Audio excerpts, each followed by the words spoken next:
आदाब मुंसिफ टीवी में आपका इस्तकबाल है। उत्तर प्रदेश और उत्तराखंड की खबरों के साथ मैं हूं मोनी सनवर। देखेंगे तमाम बड़ी खबरें। आगाज करेंगे हेडलाइंस के साथ।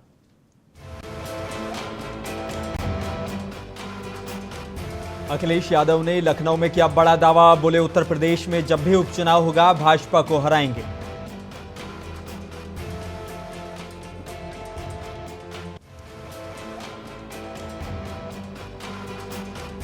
यूसीसी पर राज्य मंत्री दानिश आजाद अंसारी ने दिया बड़ा बयान। बोले किसी धर्म या जाति को निशाना बनाना यूसीसी का मकसद नहीं।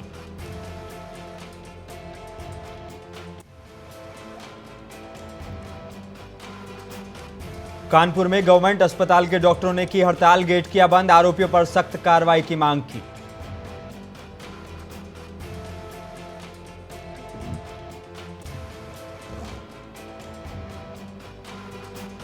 और बीजेपी लीडर अपर्णा यादव ने किए बाकी बिहारी के दर्शन। कानून व्यवस्था पर अखिलेश के सवाल पर बोली सबको अपनी बात रखने का हक है।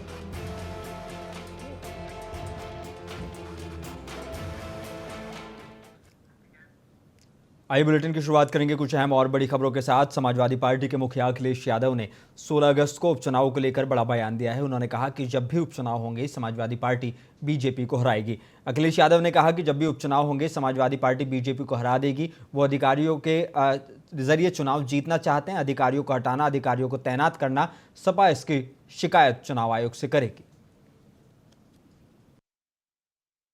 भ्रष्टाचारियों का और जुमले उछालने वालों का एक पूरा दल बन गया है। उपचुनाव जब भी आएगा जनता भारतीय जनता पार्टी को हराएगी। ये अधिकारियों के माध्यम से चुनाव जीतना चाहते हैं। अधिकारियों को हटाना, अधिकारियों की पोस्टिंग करना, अपने मनमर्जी जो उनके लिए बूथ का काम करें अधिकारी उनको पोस्ट कर देना, इसकी शिकायत समाजवादी पार्टी चुनाव आयोग को करेगी। सबसे बड़ा सवाल देश के सामने यही है कि महंगाई कम हो, बेरोजगारों को रोजगार मिले और समाजवादी लोग जो सपना देख रहे हैं कि समाजवादी समाज बने, सबके हिस्सेदारी हो, हमारा समाज समृद्ध बने, ये नहीं कि कुछ लोगों के हिस्से में सब कुछ आ जाए। एक प्रोग्रेसिव स्टेट बने। प्रोग्रेसिव कैसे हम योजनाएं लागू कर सकें, लोगों के बीच में प्रॉस्पेरिटी कैसे ला कर सकें, खुशहाली कैसे ला सकें, लोगों के बीच में हम संपन्नता कैसे ला सकें, ये बड़ा सवाल है। और हर जाति को उसका अधिकार मिले, उसको सम्मान मिले।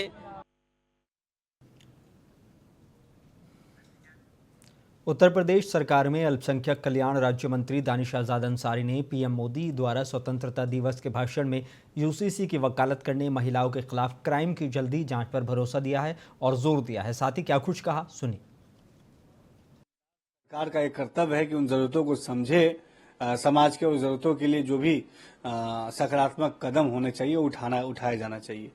हमारी केंद्र की मोदी सरकार हमारे देश के विकास के लिए, देश की उन्नति के लिए, देश की अखंडता और एकता के लिए पूरी तरीके से संजीदा है।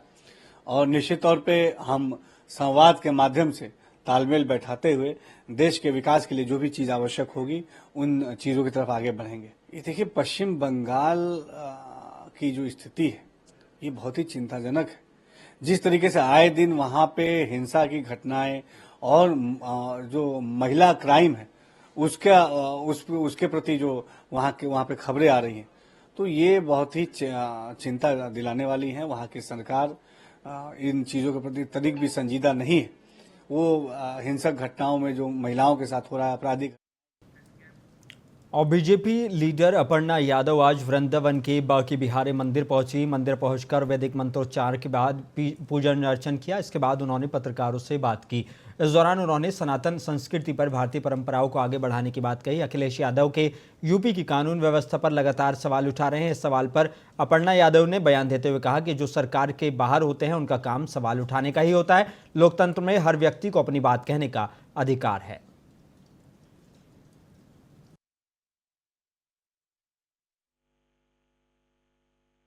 आदरणीय प्रधानमंत्री जी का हमेशा से जोर रहा है महिला सशक्तिकरण पर, और मैं बस इतनी बात कहूंगी कि 33% का आरक्षण के बारे में बहुत सारे लोगों ने बहुत बार चर्चा करी, परंतु एक प्रधानमंत्री जी ही थे जिन्होंने जो है इस बिल को पहली बार पार्लियामेंट बनने पर, नई पार्लियामेंट में सबसे पहला बिल ये पास किया और महिलाओं की राजनीति में भूमिका, आगे आने वाले हर प्रोफेशन में भूमिका बढ़ेगी। इसलिए महिलाएं अपने आप को तैयार करें कि पॉलिटिकली वो किस तरह से अपने आप को देखती हैं, जिससे संविधान के लिए भी वो जैसे घर सजाने का काम करती है वैसे संविधान सजाने का काम। देखिए जो है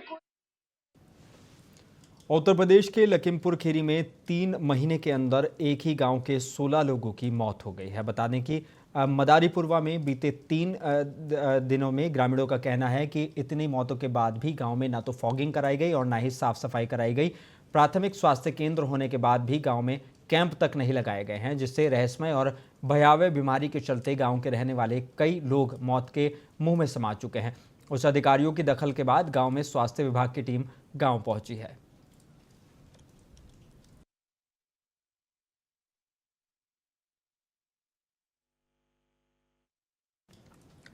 और वेस्ट बंगाल के कोलकाता में हुई घटना को लेकर पूरे देश में डॉक्टर विरोध प्रदर्शन कर रहे हैं। इसका असर ग्रेटर नोएडा में भी देखने को मिला है, जहां आयुर्विज्ञान संस्थान में डॉक्टरों ने जोरदार प्रदर्शन किया है और डॉक्टर हड़ताल पर बैठ गए हैं।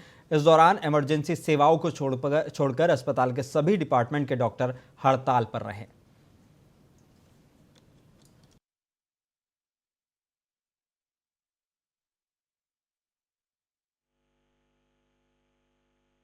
जो क्राइम हो रहा है हम उसके अगेंस्ट में खड़े हैं। हमारी कंट्री में क्या होता है, कोई क्राइम होता है लोग उसके अगेंस्ट जाते हैं, जैसे दिन पास होते रहते हैं लोगों का विरोध कम होता है और फिर ये साइकिल रिपीट होती है। बट सर प्रॉब्लम ये है जो ये साइकिल रिपीट होती है वो चलती रहेगी, बट जो रेट ऑफ क्राइम और नेचर ऑफ क्राइम वो बहुत दिन पर दिन मतलब बहुत बिगड़ता जा रहा है। और आज अगर हमने आवाज़ नहीं उठाई तो कल को ये किसी के भी साथ हो सकता है। ये सिर्फ डॉक्टर का इशू नहीं है, हमें एज अ पर्सन है, वो एक वुमेन है, वो कल को किसी के साथ हो सकता है, किसी की सिस्टर मदर। तो हम सबको सिर्फ डॉक्टर ही नहीं सबको इस चीज़ का विरोध करना चाहिए। और मैं सभी से रिक्वेस्ट करूंगी कि सब इसमें प्रोटेस्ट में शामिल हो और हमारे एक देश की उत्तर प्रदेश के आगरा में अगर आप डॉक्टर को दिखाना चाहते हैं तो आज ही दिखा लें। कल निजी डॉक्टर भी 24 घंटे की हड़ताल पर रहेंगे। मरीज भर्ती भी नहीं करेंगे।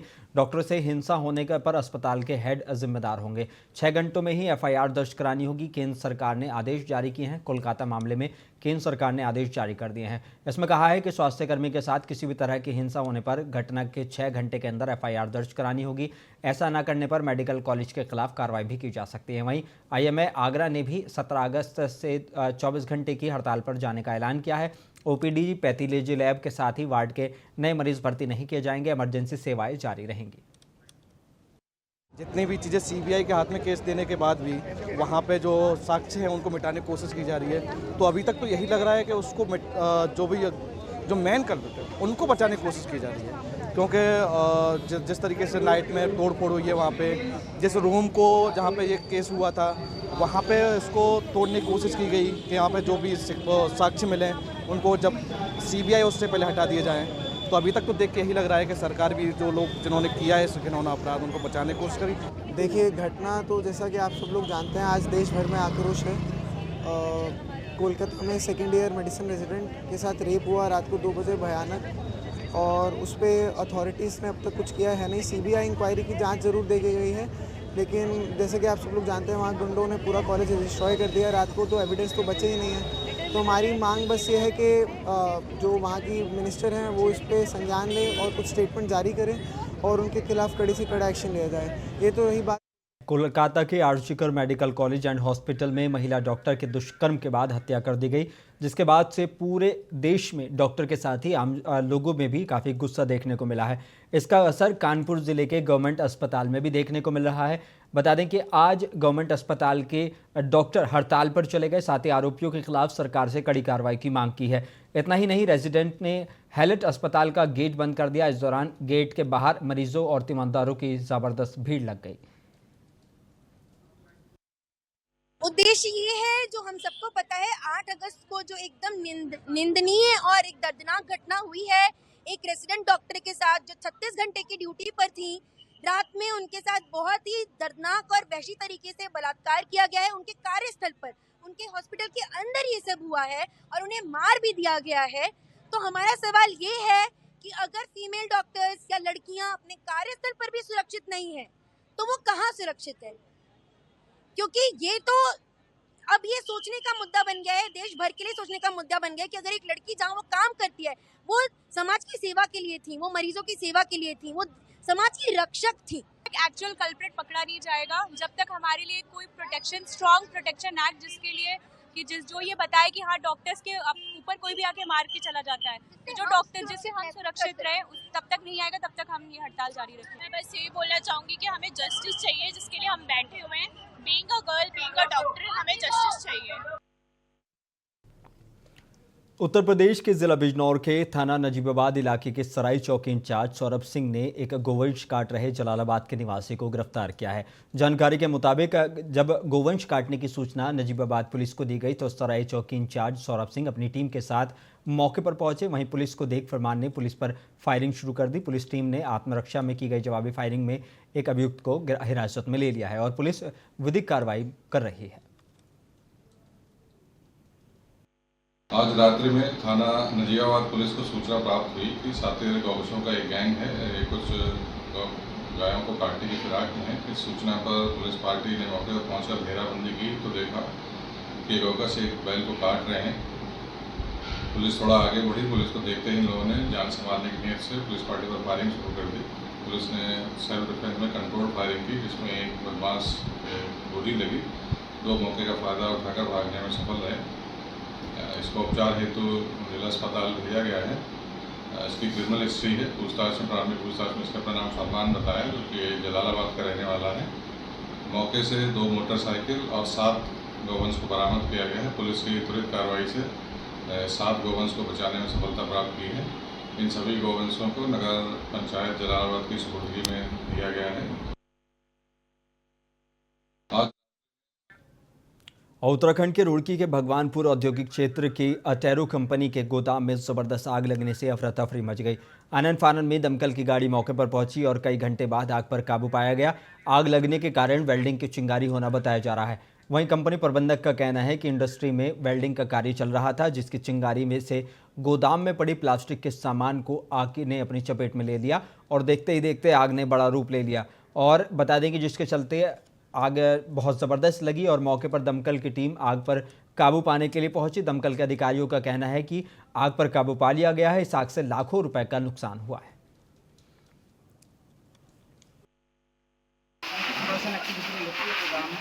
गोदाम के पीछे एक्मे इंडस्ट्री है।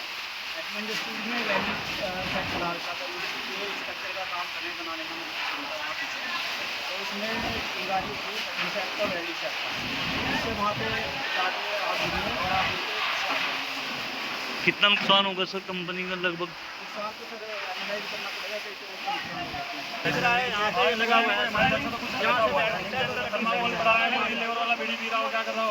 अच्छा जिस उत्तराखंड की रामनगर विधानसभा के ग्रामीण इलाके का तुमड़िया डैम का प्राथमिक विद्यालय भोजन माता के भरोसे चल रहा है। बता दें कि लोगों का कहना है कि बच्चे स्कूल आते हैं और खेल कूद कर चले जाते हैं, क्योंकि स्कूल में पढ़ाने के लिए एक भी अध्यापक नहीं है और ना ही कोई जिम्मेदार अधिकारी है। बच्चों को कोई शिक्षा नहीं दी जा रही, कोई टीचर ढंग का नहीं आ रहा, और जब भी यहाँ कोई आता भी है तो 2-4 दिन रह के अपना वो व्यवस्था पे आ रहे हैं, ऐसे कर रहे हैं, ऐसी बातें करके वो चले जाते हैं। और ये है कि बच्चों का भविष्य जो है बहुत ही बिगड़ रहा है इस समय। अगर कोई टीचर भी नहीं होगा यहाँ स्कूल में, बच्चे जो हैं अपनी मनमानी करेंगे और अपना खेल कूद के चले जा रहे हैं, कहीं झगड़ा करेंगे, कहीं कुछ करेंगे। तो यहाँ कोई व्यवस्था नहीं है टीचरों की।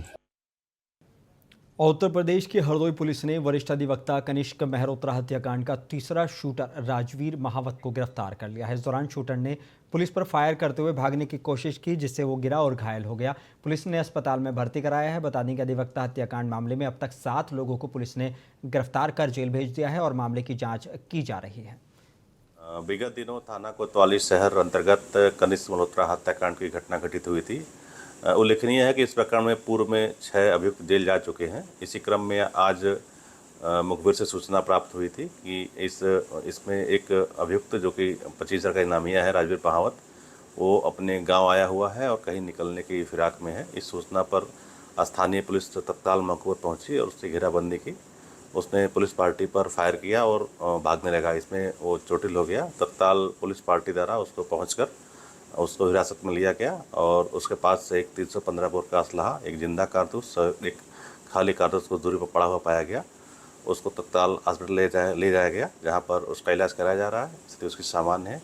पुलिस और कोलकाता के एक मेडिकल कॉलेज में पीजी द्वितीय वर्ष की छात्रा के साथ दुष्कर्म और हत्या की घटना के खिलाफ अंबेडकर नगर राजकीय एलोपैथिक मेडिकल कॉलेज के डॉक्टरों ने आज हड़ताल कर प्रदर्शन किया है। इस हड़ताल के कारण मेडिकल से बगैर इलाज के मरीज लौट रहे हैं। छात्रों ने अपने हाथों में बैनर लेकर हत्यारों को सजा दिए जाने की मांग की है।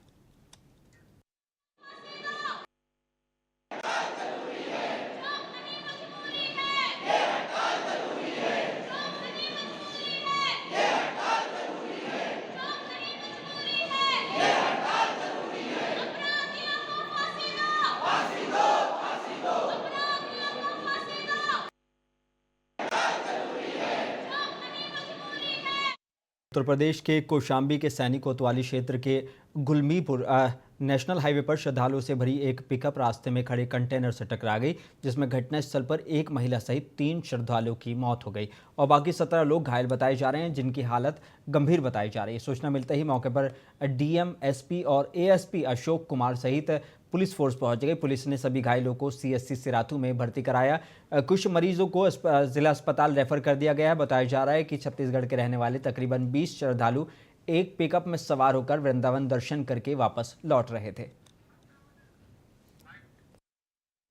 देखिए, एक कांवड़ियों का जत्था जो डिस्ट्रिक्ट बलरामपुर छत्तीसगढ़ से आज के 8 दिन पहले चला हुआ था, वो अयोध्या और मथुरा के दर्शन करके आज प्रयागराज होते हुए वाराणसी आ रहे थे। सुबह 5:30 बजे के आसपास गुलामीपुर सैनी थाना अंतर्गत है, वहाँ एक ट्राला से इनका एक्सीडेंट हुआ है। ड्राइवर ने पूछताछ में बताया कि इसे लग रहा था कि बगल की गाड़ी चल रही है, जबकि वो गाड़ी खड़ी हुई। उत्तर प्रदेश के सीतापुर के मानपुर के ग्रामीण इलाकों को मिलाने वाला बाईपास ककरहा मार्ग इस समय बेहद खस्ता हाल में है। बताया जा रहा है कि ज़रा सा चूक होने पर लोगों को अपनी जान का खतरा बना नजर आ सकता है। बता दें कि लोगों का कहना है कि विगत दिनों हुई बारिश से जलभराव के कारण ये मार्ग खराब हो गया है और बड़े खतरनाक गड्ढे हो गए हैं, जिसके कारण आवागमन बाधित हो गया है। लेकिन अभी तक किसी जिम्मेदार अधिकारी ने इस मामले में संज्ञान नहीं लिया है और ना ही कोई जनप्रतिनिधि इस पर बात कर रहा है।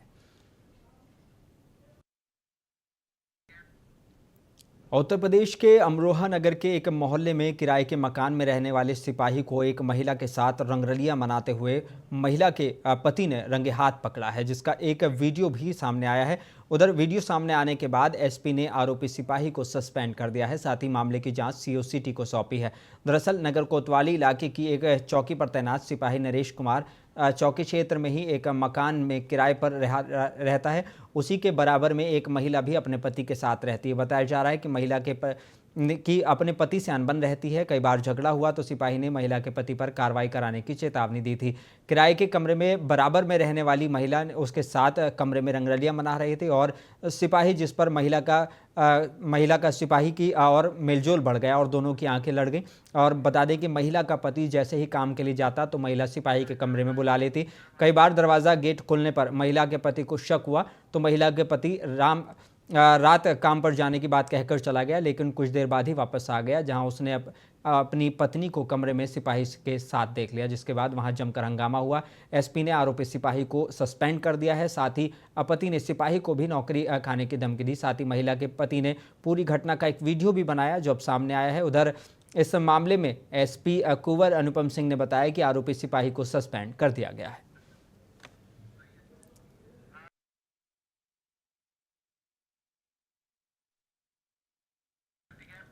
उत्तर प्रदेश के अमरोहा के आदमपुर थाना इलाके के गांव ओगापुर में स्टंटबाजी का जानलेवा खेल थमने का नाम नहीं ले रहा है। बताया जा रहा है कि चंद पैसों के चलते लोग शर्त लगाते हैं और ट्रैक्टर से स्टंट करते हैं, जिसका एक वीडियो सोशल मीडिया पर वायरल हो रहा है, जिसमें 2 ट्रैक्टरों से स्टंटबाजी की जा रही है।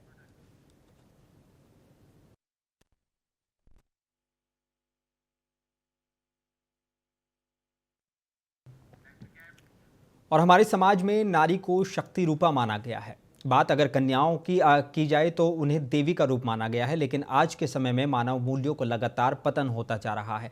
झांसी के सदर बाजार थाना इलाके के अंतर्गत ग्राम सिंगर्रा में एक ऐसी घटना सामने आई है जिसने पूरी मानवता को शर्मसार करके रख दिया है। एक वहशी दरिंदे ने 3 वर्षीय छोटी बच्ची का बलात्कार कर मारने के लिए नाली में फेंक दिया। किसी तरह उसके परिवारजनों ने बिटिया की जान बचाई और सूचना पुलिस को दी। पुलिस ने तत्परता से कार्रवाई करते हुए आरोपी को गिरफ्तार भी कर लिया। आदिवासी समाज के प्रबंधक समाजसेवी डॉक्टर संदीप को जब इस घटना की जानकारी हुई तो तत्काल पीड़ित परिवार के घर पहुंचे, जहां परिवार ने रो रो कर बुरा हाल है। डॉक्टर संदीप ने पीड़ित परिवार की हर संभव सहायता करने का आश्वासन दिया। आश्चर्य की बात है कि जिले में इतनी बड़ी घटना हो जाने के बाद भी कोई जनप्रतिनिधि पीड़ित परिवार के घर नहीं पहुंचा। ये चिंता का विषय है। आज का समाज संवेदनहीन होता जा रहा है। बुरे समय में लोग एक दूसरे का साथ देने से पीछे नहीं हटते थे, लेकिन हमारे जनप्रतिनिधि जिनका ये कर्तव्य है समय पर पीड़ितों को राहत मुहैया कराएं, वो भी समय पर नहीं पहुंच सके।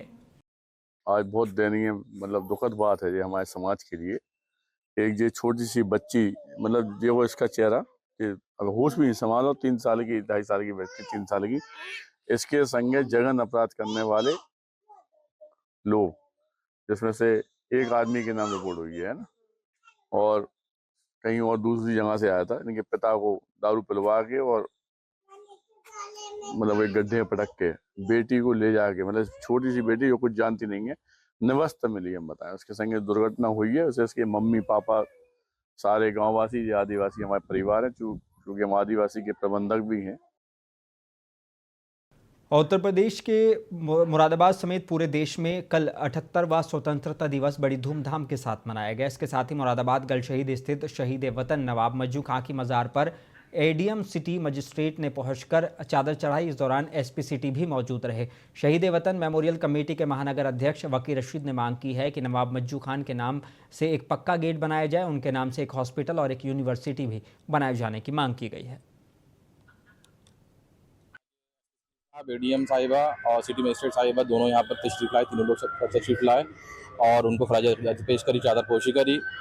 और कमेटी की तरफ से हमेशा मांग करी गई कि एक सेंट्रल यूनिवर्सिटी नवाब मज्जू खां के नाम पर होनी चाहिए, और एक हमारे यहाँ बहुत बड़े सहाफ़ी थे, स्वतंत्रता सेनानी थे सूफी अम्बा प्रसाद, उनके नाम से एक पत्रकारिता के लिए, जर्नलिज्म के लिए एक कॉलेज होना चाहिए।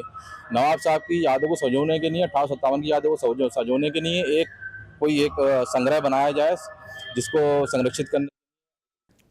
बुलेटिन में बस इतना ही। मुझे दीजिए इजाज़त। बने रहिए मुंसिफ टीवी के साथ।